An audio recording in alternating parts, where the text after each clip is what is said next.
Hey guys, it's Ogs. Welcome to the channel and thank you for watching. Today is the match day. Today we're gonna play at the bridge against Aston Villa for the Carabao Cup. We need to win because our noisy neighbors, if I can call them so, Man City and Liverpool, completely destroyed their opponent. But what do you expect? Man City, this cup is going to be named the Man City's Cup because they win it almost every single season, and I am sick and tired. They won it like 3 times in 4 years. That's too much. And this year I don't want them to win it. I want Chelsea Football Club to go for it because it's a nice little trophy to win at the beginning of the year. It's gonna be February next year, of course. And when you win the Carabao Cup, it kind of boosts your energy and your morale for the rest of the season. So this time, I don't want to see Guardiola celebrating again. I'm sick and tired of that, man. And we always get the toughest one. We are not City. City everywhere, they always got the easier way. Even in the Champions League, they meet some questionable teams here and there. And then the Carabao Cup the same. Until the final, they're gonna just meet like teams from League 1, League 2, small teams here and there. And when it comes to the final in Europe, of course, the Champions League, they don't do good because they've been so comfortable playing against small teams, and then when they start meeting the big guns like Chelsea, and then there is nothing you can do about it. So City, congratulations, keep going with your small teams and see you in the last stage. But let's start here by saying happy birthday to El Monstro. Thiago Silva is 37 years old, young today. Can you even tell that this dude is 37? He looks like a 25 years old guy, right? Look at his physique, look at the discipline. This guy can still play in the high level, in my opinion, at least for a couple more years. And I am campaigning already that we should give him 1 more year extension at Chelsea Football Club. But that it doesn't depend on Chelsea though. He came to Chelsea Football Club, he won the Champions League and won the Super Cup. That is a very good achievement. Got to the final of the FA Cup. We didn't win it, but he felt it. He was at Wembley, played it. So it's a great achievement with Chelsea Football Club. It doesn't depend on the club because he said that he would like to go back to Brazil and play for his childhood club and before his retirement. So if we can convince him, give him 1 more year extension to stay at the bridge, it's gonna be a very good thing. But if he decides to go back home, there is no place like home, so I'm gonna respect that. And probably one day he can come back at Chelsea Football Club at some capacity, scouting or coaching and all that. So let's wait and see what is going to happen. It reminds me of how this guy started. And this is a lesson for the young generation. It's not always about how it started or how it's going. It's how it's gonna end. That is the most important. I remember when Thiago Silva came first to Chelsea Football Club. The game against West Brom away. Oh my goodness. He got completely destroyed. And people called Frank Lampard all kind of names. They blamed him for giving him the captain armband. It was Lampard's fault. Lampard doesn't know how to choose players. Blah, blah, blah, blah, blah. Lampard out. Well, Thiago Silva started performing. It's not Frank Lampard anymore. It's the board to credit. It's Marina. Look what Marina did. What Tuchel did. As if Tuchel knew back then that he would be a manager at Chelsea Football Club. So he needed to send somehow Thiago Silva at Chelsea Football Club so they can meet at some point.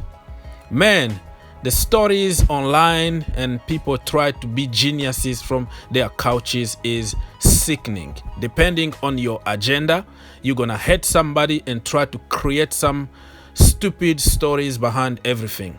Thiago Silva, when he won the Champions League, the first person to call and everywhere was Frank Lampard. Thank you for giving me this opportunity to win the Champions League in my life. Frank Lampard. Fact, they are there. They are proof. But there are certain people who will deny it because an English manager, right?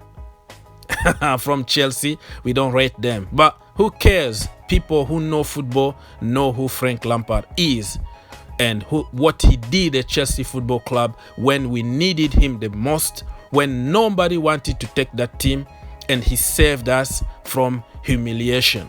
But only couple month crisis and we gave up on him. That is the new Chelsea thing, right?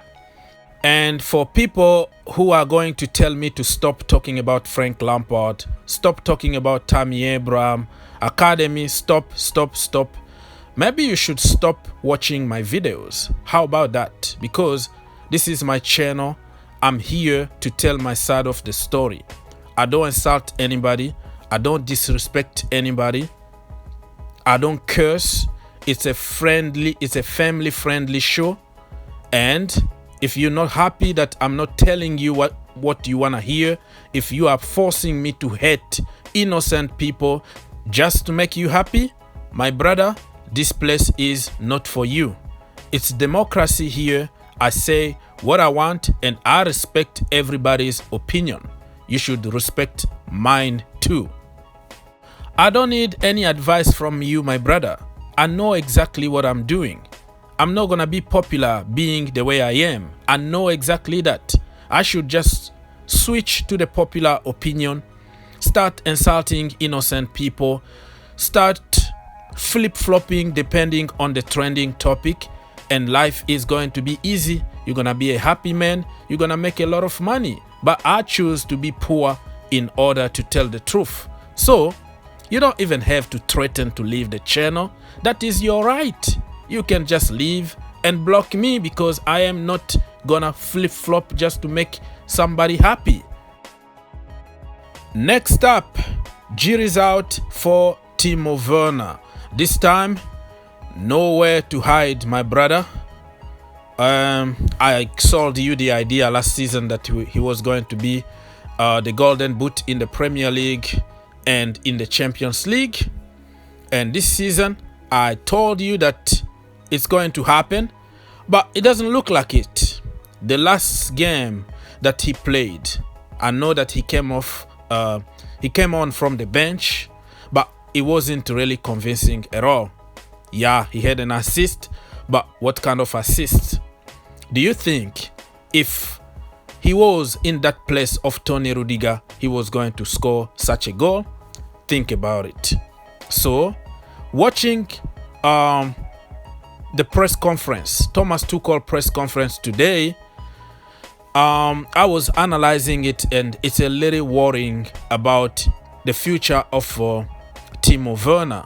It's clear that Thomas Tuchel is not happy, but he's not going to say it on the media, but he's frustrated inside him because your front three, if they can't finish chances, it's very hard to win games. Why do we have to depend on our defenders to score goals? And why do we have to depend 100% on Lukaku to score goals? What if he got a knock and he will be out for 2 months? So, Timo Werner is running out of excuses now. Before, it was Lampard's fault because anything that didn't work, it was because of Frank Lampard. But anything that worked is because of Marina. It's because of Tuchel. It's because of Azpilicueta. You know what I mean? So, now what are the excuses? He's playing apparently in his natural position. Remember those tweets back in the day? Mason Mount is not a winger. Mason Mount is not a winger. Timo Werner, not a winger. Stop playing people in different positions. Blah, blah, blah. Now, nobody is talking about it anymore. All it was Frank Lampard's fault. Now, it's Timo Werner's fault. It's not the manager anymore for playing him in a different position. Callum Hudson-Odoi is struggling in a new position now, a wing back. And everybody accept it. They want to force Callum Hudson-Odoi to play as a wing back. You are a professional football players. You have to take your chance. You have to adapt. That is your position. Learn it right now. Can you imagine if it was Frank Lampard forcing somebody to be in a different position? It was going to be the end of the world, right? Can you see double standard here? Tammy Abraham, 16 goals in his first season at Chelsea Football Club without taking penalties and being injured for a long period of time. The second season, he played the best football with Timo Werner, creating space, keeping defenders busy to allow Timo Werner to score the few goals that he scored at Chelsea Football Club. Defending, helping everywhere, keeping everybody happy. But you know what? We only see evil about Tammy Abraham. But when it comes to Timo Werner, oh, even if he doesn't score, he helps the team. He creates space. He's a decoy. Blah, blah, blah. But for Tammy Abraham, we don't see the defensive work. We don't see how he open up space and keep defenders busy so other people can take advantage. He does nothing, you know, and his goals don't count because they are type-ins. But we love people who don't even know how to score type-ins. Double standard. The bottom line is, I hate injustice. I hate evil. I hate discrimination. Everybody needs to be treated the same way.